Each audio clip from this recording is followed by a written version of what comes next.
Now we are going to take another term into account, that is diffusion pressure deficit. Do keep in mind that this term is an obsolete term now, but for understanding purpose we study it. It has been replaced by water potential because water potential is a more accurate term. Now this diffusion pressure deficit is in the terms of pressure potential, or rather you can say it is the diffusion pressure. Okay, so this DPD is, other term for it is DPD. What we have to understand is that this diffusion pressure is the pressure that is exerted by water in its pure state. Pure state of water will have least solvents, the number of least solutes will be 0 in it.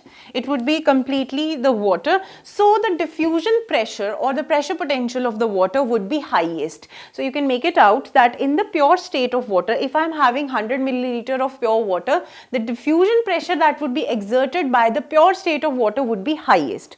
On addition of some amount of solutes, supposedly if some solutes are added into the water solution, what would happen? That these solutes are going to bring down the diffusion pressure of the water in the solution. That is quite obvious for the obvious reasons of the change in molarity of the solution. The molarity would comprise of the solute particles as well in the place of water particles. So solvent particles would be replaced by the solute particles in the given solution for the given molarity. So what would happen as a result? That there would be a loss in the diffusion pressure, or you can say not loss won't be the exact word, there would be a decline in the diffusion pressure. So that decline which comes in a solution, okay, the deficit, the decline in the diffusion pressure which comes in a solution as compared to the pure state of water is known as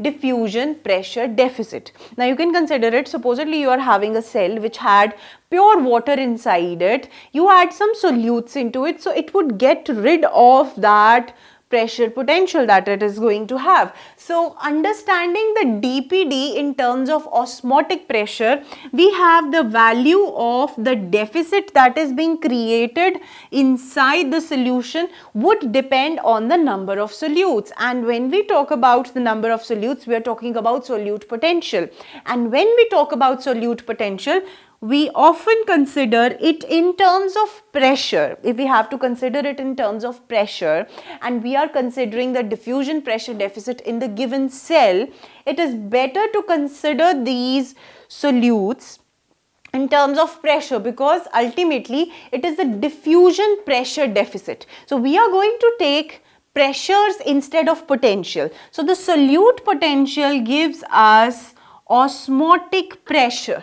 Okay, the solute potential is equivalent to osmotic pressure, which in turn is equivalent to osmotic potential. So we have osmotic pressure, the diffusion pressure deficit would be equivalent to osmotic pressure, and because we are considering a cell, so we will have turgor pressure that would be subtracted from it, and it is equivalent to wall pressure, you know that very well.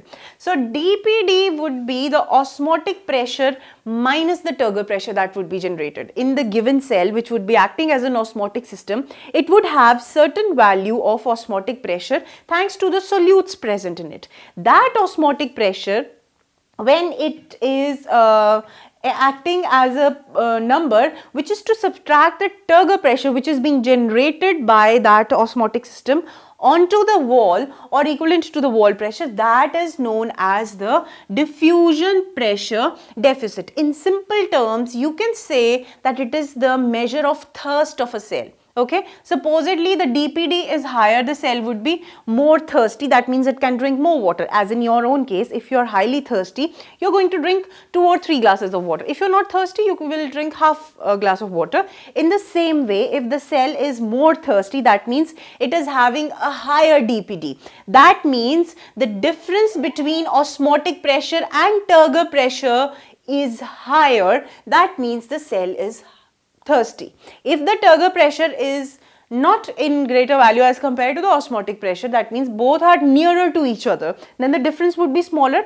Consider it, if the osmotic pressure and the turgor pressure are having greater value difference, you are going to get a higher DPD. But in case the values are almost similar, the DPD would be lower. So when these both values are almost similar, the cell is less thirsty, and when there is a great difference between the two, the cell is highly thirsty, and that can be understood in the terms of DPD, that means diffusion pressure deficit, which means a cell with higher DPD is having more concentrated protoplasm inside it, while that with a lower DPD has less concentrated protoplasm inside it. So this you have to understand.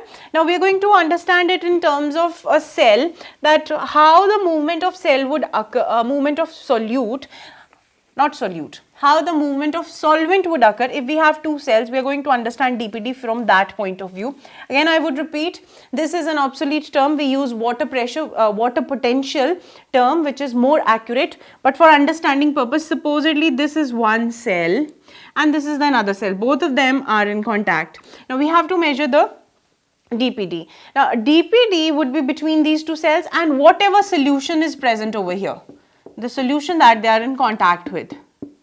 Okay. Now you know that solution, the potential of solute potential of the cell, let's consider it to be 10.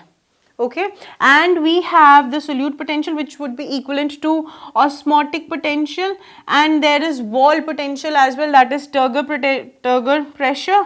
So we have turgor pressure, that is 7. Then automatically the DPD of this cell would be 3, as you can make it out. Okay, now you can see that this cell is having DPD of 3. Similarly, if we have for this cell, supposedly it is 5, osmotic pressure is 5, and the turgor pressure would be 2, not 2, consider it 4. So as you can make it out, DPD is 1. Now this value of DPD is higher, that means there would be movement of water from this cell to this cell. Okay, this is what is to be understood in the terms of DPD between these two cells. What we have seen over here is that the diffusion pressure deficit is nothing but the value that we get by subtracting the osmotic pressure, subtracting the turgor pressure which is exerted onto the wall by the cell protoplasm from the osmotic pressure. Now the value that comes, if it is higher, in numerical value that comes, if it is higher, the cell tends to absorb water. That means it is hypertonic. If the DPD is lower, the cell tends to lose its water to whichever cell the higher DPD is present in close proximity. So this is all about diffusion pressure deficit. It is, as you can see in the word, it is the deficit, that means the decline. So the diffusion pressure, decline in diffusion pressure that comes in pure water when solutes are added is known as diffusion pressure deficit.